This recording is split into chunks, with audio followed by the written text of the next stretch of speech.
Rose, Meg Day, Elliot Fouqui, Aaron Ambrose, Mia Mingus, Sheda Kaftai, Dolores Tejada, Setari Mohammed, Lucia Marie Powers, Aruna Zera, Amira Mizrahi, Adrian Nation, Aisha Amtula, Inbar Frischman, Carrie Martha, Kai Cheng Thum, Lumpen Proletariat, Geslik Selena Isaac, Laurie Erickson, E.T. Russian, Ijeris Dixon, Liz Lottie, Zavisha Kormich, S.P. McKenna, Amal Dablan, Tina Zavatzanos. You are the best friends for this journey, and I love being on it with you. Thank you to Lisa Amin and Chanel Gallant for being my oldest sisters. To autistic and neurodivergent communities for welcoming me home. Thank you to the folks who've hired me to do workshops and lectures and performances over the years, bring disability justice space onto campus, and kept me marginally employed.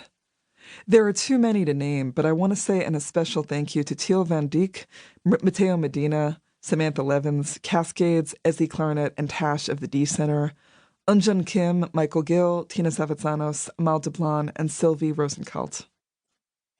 Most of all, thank you to everyone who creates disability justice by doing the underappreciated disabled femme labor of listening, including via ASL and text and gesture and augmented communication, checking in, creating care teams and crisis teams, making soup and feeding people, helping lift heavy things, sharing cars and rides, fixing the ramp when it breaks, fundraising to buy accessible vans, sharing ramps, captioning videos, creating accessible venue lists, doing access audits, sniffing folks at the door, turning the lights down, creating ASL vlogs, and fundraising for good interpretation, co-creating fragrance-free products for Black and brown hair and skin, hauling the air purifier and the accessible toilet seat to the show, making art and healing spaces and passing on the last $20 and handing over to effectsers.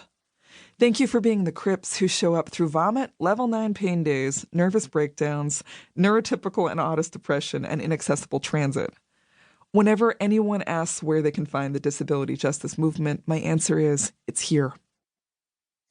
Lisa Factora Borges is the dream feminist of color editor I always needed and never found until now.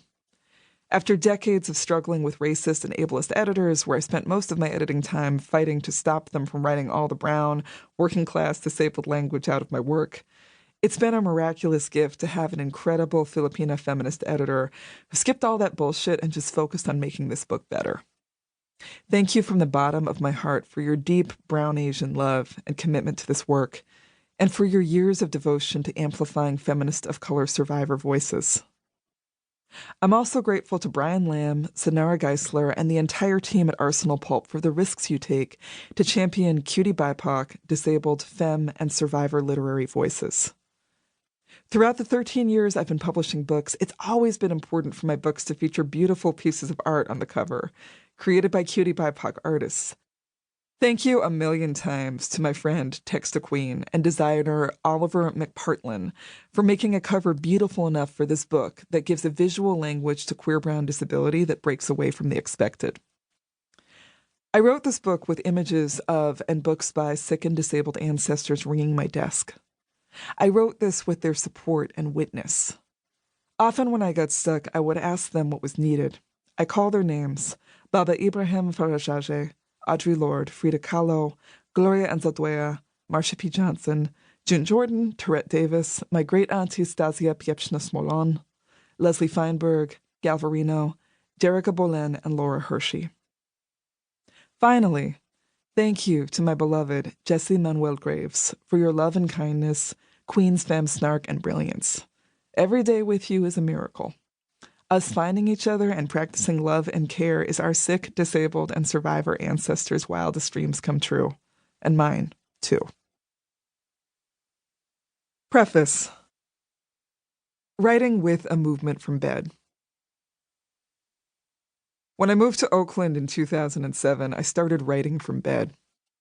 I wrote in old sleep pants, lying on a heating pad, during the hours I spent in my big, sick, and disabled femme of color bed cave. I wasn't alone in this. I did so alongside many other sick and disabled writers making culture. Writing from bed is a time-honored disabled way of being an activist and a cultural worker. It's one the mainstream doesn't often acknowledge, but whose lineage stretches from Frida Kahlo painting in bed to Grace Lee Boggs writing in her wheelchair at age